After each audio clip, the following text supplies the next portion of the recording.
Correct? Everyone here understands? Alam niyo lahat kung ano ibig sabihin ng comfort zone. Nakalakhan na natin, nakasanayan natin, we've been very comfortable, we've been very good at this. Chances are, in what you do today here at Asurion, you are operating right within your comfort zone. The gift zone is a little bit deeper. It's something more inherent.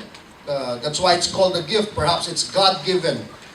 And the best way I can explain comfort zone and gift zone is with a personal example. My comfort zone has always been basketball coaching. I've been coaching since I had black hair, 1982, second year college. I was already coaching the minor high school teams at the Ateneo. So I've been doing it for more than 30 years already. I can coach. I can coach basketball. I can coach this game cold. Give me a group of men. Give us a couple of days of practice. I guarantee you, you will become a good basketball team. I am sure we can beat all the women in this audience. Kaya natin sigurado yun. Because I know this. I know basketball coaching. It is my comfort zone. Over the past 30 years, I've been very comfortable. I've been very adept at coaching. But over the past 10, 15 years, people were saying, Coach, sayang naman ang pinag-aralan mo. You have your master's degree, you have a good education. Sayang naman if you just stay as a basketball coach. So over those years, I have stretched that comfort zone to include running my own business, putting up my own training company, Coach.com. I teach a class at the Ateneo College. I teach a class in sports business. I am now running a TV network focused on sports. So as I stretch my comfort zone, I've remained true to my gift. I think my gift is an ability to communicate, to work with people. I think that is my gift, to teach, to train. That's my gift. As I stretch my comfort zone to just being a basketball coach, I have remained true to my gift. I'm not tomorrow going to be a coder like a lot of you guys here, or an engineer, or an accountant. Although I'm pretty sure if I devote myself 4 or 5 months, I can learn those things. But I'm not even going to go there. Why? Because I am terrible with the details. I am not good at math. It is not my gift. So as I stretch my comfort zone, I have remained true to my gift. Another example, when nasabi ko ba sa inyo last year when I spoke to you, that one of the businesses that we run is Tony and Guy. Kilala niyo ba yung Tony and Guy Salon? Yes, the number 1 salon in the Philippines, right? Cutting hair is not my gift, it's not my comfort, but you know. My wife is a hairdresser. That's her gift, that's her comfort. So we have the country franchise of Tony and Guy. So we, about 5-6 years ago, we invited the Michael Jordan of the British hairdressing industry, a lady by the name of Beverly Cobella, down to here to Manila. And she was going to train our people how to color, cut hair, do training for our people, and do a hair show. So we were speaking, and we were before that. Speaking of my wife, I cannot forget my wife, or else she will kill me. Because in our house, I'm the head coach, but she's the, of course, super head coach. As you know. No, my wife and I, we've been married for 32 years. Yes, happily married. She's happy I'm married. Hindi, huwag niyo sabihin na. Ito, happily married but not seriously. No, happily married. So like I said, she's a hairdresser. One day she comes home and she says, I have a problem. I said, what's your problem? L'Oreal, kilala niyo yung L'Oreal? Of course. Asked her to give a speech, a talk to the L'Oreal executives on styling, on how to dress, how to fix your hair and your makeup before making a presentation. And so I told her, what's your problem? You're an expert at this. You've been doing this for all your life. Just put a few thoughts in your mind, go up there and talk. If they ask you to speak about the intricacies of the train law or whatever, I understand ba't ka nanervyusin because you don't know those things. But they're asking you to speak about something that's your specialty, that you're a master of. So why are you having a problem? And her reply was, no, I cannot speak before an audience. So, you better write my speech. Of course, I said, napakasimple nun, hindi niya magawa. But again, like I said, I'm the coach, but she's the super head coach, so I ended up writing her speech. I couldn't understand how a person could not speak on an area of his or her expertise in front of people. But obviously, for me, it was very normal. It was very easy for me to speak before an audience. But for my wife, I think public speaking is my gift. But my wife, obviously, that's not her gift. So I ended up writing her speech. Fast forward a few months later, like I said, Beverly Cobela comes. We have that nice dinner at the Rockwell Cup with Beverly Cobela, my wife, and myself. And they were talking about hair color. Pag hinalo mo itong ganito, yellow, the blue, lalagyan mong emulsifier, gano'n, you'll have magenta hair. I mean, who the hell wants to have magenta hair, right? Sabi ko, time out, di ko mag-get yung sinasabi nyo. How can you repeat what you're saying? So they gave me meron palang cheat chart yun, the color chart, di ba? 5.1 plus pag hinalo, voila, yung magenta. So they gave me a cheat chart, a cheat sheet, and I was trying to follow it while they were talking about hair as if it were the most natural thing in the world. I'm a pretty smart guy, and I had the cheat sheet, and I still couldn't get what they were talking about. You see, they were in their gift.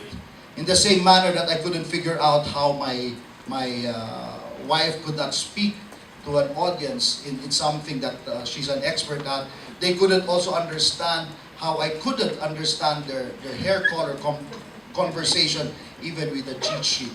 We are intuitive in our gift. It is something that's very natural to us. Why do I bring it up to you in this discussion about coaching?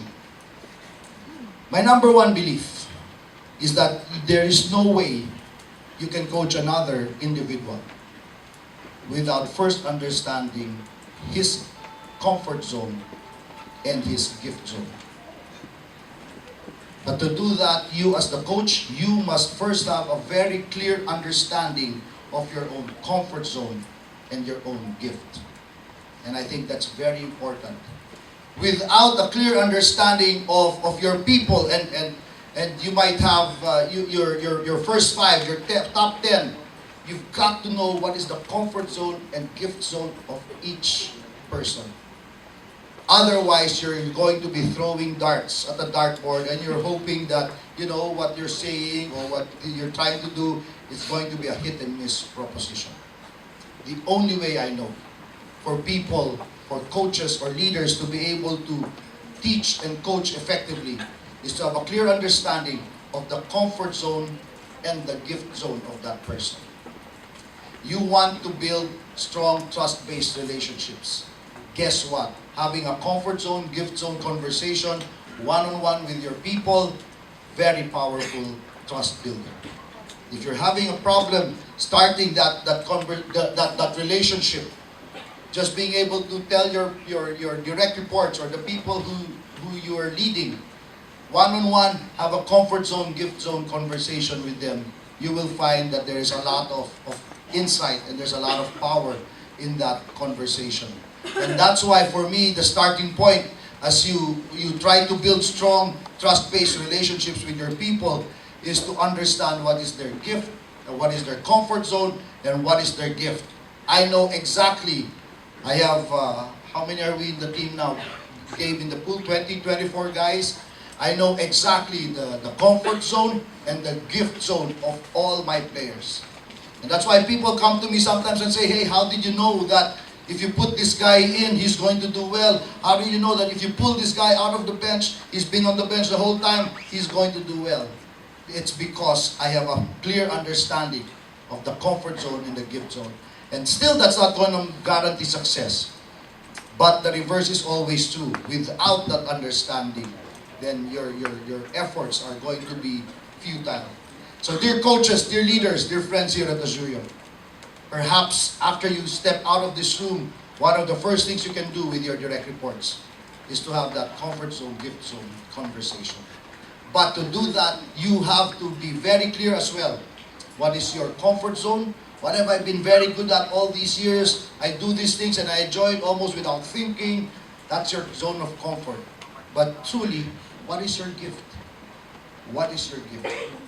a very powerful, important question to ask ourselves as coaches. And that's why that's the starting point of all our discussion on building trust.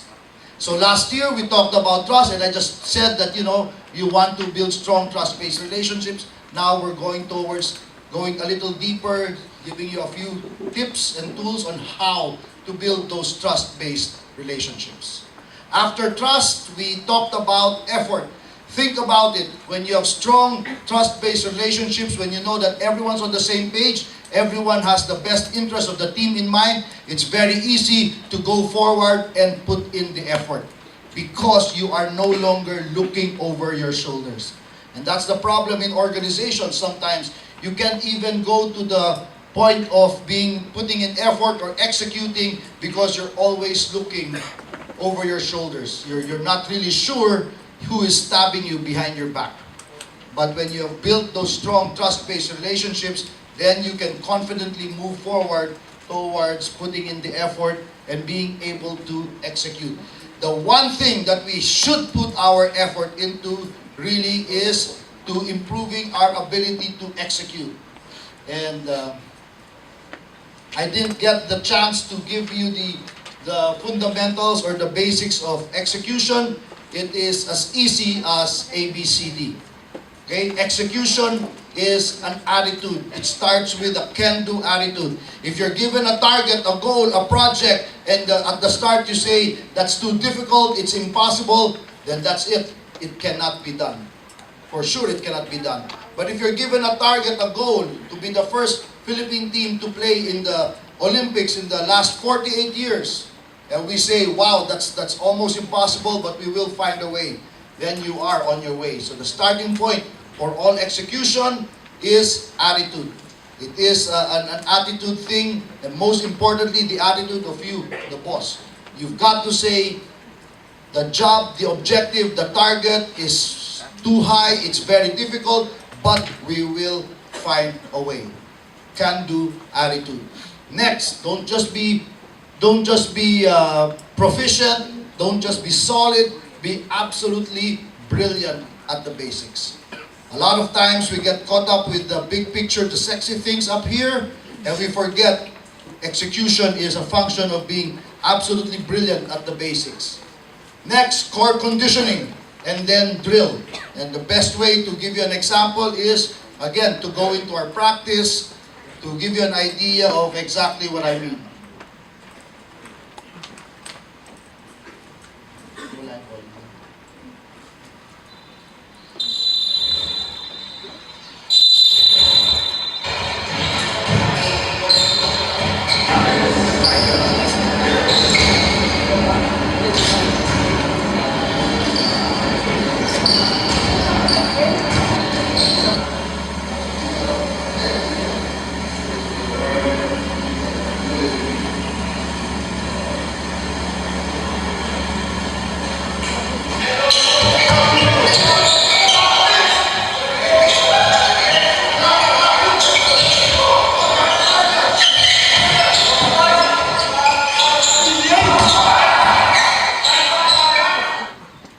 Something is wrong with the video. I couldn't pause it. But if you could just remember the things that you saw earlier.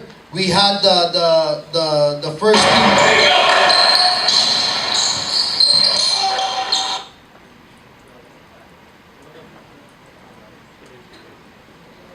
Okay, we said brilliant at the basics, and if you could recall, we had the players all lined up here, and we were working on our mechanics. That was my old San Miguel team. Even before I came to Talk and Text, one of the teams I coached was San Miguel. When I got to San Miguel, they were the dead last in fast break points in the entire league in PBA. Sila yung pinakakulelat sa fast break. In other words, they were the slowest team, pinakamabagal kasi mga thunders na, mga matatanda na sila. So, job number one when I got to San Miguel, improve the speed. Make them faster. Teach them how to run fast. Basic fundamental question, I want to teach our teams how to run. The question is, do they know how to run? So you saw the drill. We were just standing up straight and they were working on their high knees, the biomechanics, and they were doing the ladder drill where they were working on their footwork. Biomechanics, footwork, those are the fundamentals of running fast. Even before we got to the court and sprinting up and down, we had to teach our players how to run. Dear friends here at Asurion, as you go up and try to do big things and achieve big targets and complete big projects, what are the fundamentals? What is footwork? What are the biomechanics of your line of work? Have you paid enough attention to them so that you can say that you are absolutely brilliant at those basics? That's very, very important. After that, attitude, basics. Next is core conditioning. You saw the part where we were all lying down on the floor and doing our exercises, our plank and our abdominal work. We're strengthening our core. Everything in sports, everything comes from our core, our abs, our obliques, our lower back muscles, our ability to move quickly, to jump high, to run fast. Everything comes from our core. So in our team, we strengthen our core every single day. We work on our core conditioning exercises. Why do I talk to you about core conditioning? Two aspects. First, I think to be consistently good at what you do. To be consistently good at what you do here at Asurion, you have to be in some form of good physical shape. I don't mean that you be elite athlete shape like the PBA or the Gilas players, pero tamang kain, tamang tulog, konting exercise, I think that's very, very important. That we take care of our bodies, and I think that's a very, very important fundamental. But secondly, and most importantly, we have to have an understanding of, at its very core, what is it we do as managers, coaches, or leaders here at Asurion. Maganda yung Tagalog version eh. Sa kaibuturan ng ating ginagawa, ano ang ating trabaho at bakit? Why are we here? Why are we doing what we are doing? Some of you here, you are heads of your families, you're putting in the work to make a livelihood, to be able to provide for your family. Some wives, the females, perhaps to help your husband. Some of you here might have parents, OFWs living abroad. You want to make enough money to send them back home. All of us have our different reasons. All of you have your different reasons for being here. What is that core? And you see this all the time. You see teams 20 points down, coming back, still finding a way to win a game. Sinasabi natin, grabe ang team na yan, may pinaguhugutan. You see people, they're down and out, kicked around by life, and they still find a way to stand up. Chances are they have a very strong core. That's the core. That's the tawag natin, may pinaguhugutan.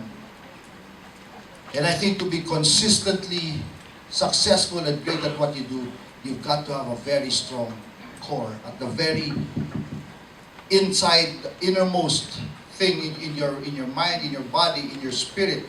What is it you do and why do you do it? Strengthen this and condition it, because that's going to be powerful as you try to be the best leader possible. So attitude, brilliant at the basics, core conditioning, and finally drill or practice. Because we know practice makes permanent.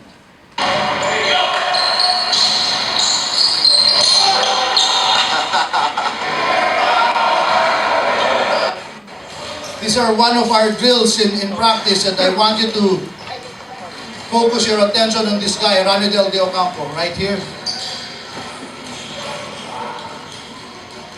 He passes the ball, catches the ball here, uses his footwork, takes a shot, makes it. Remember this part where he shot. He's going to come up again in a few minutes. Here he is again, Ranidel De Ocampo.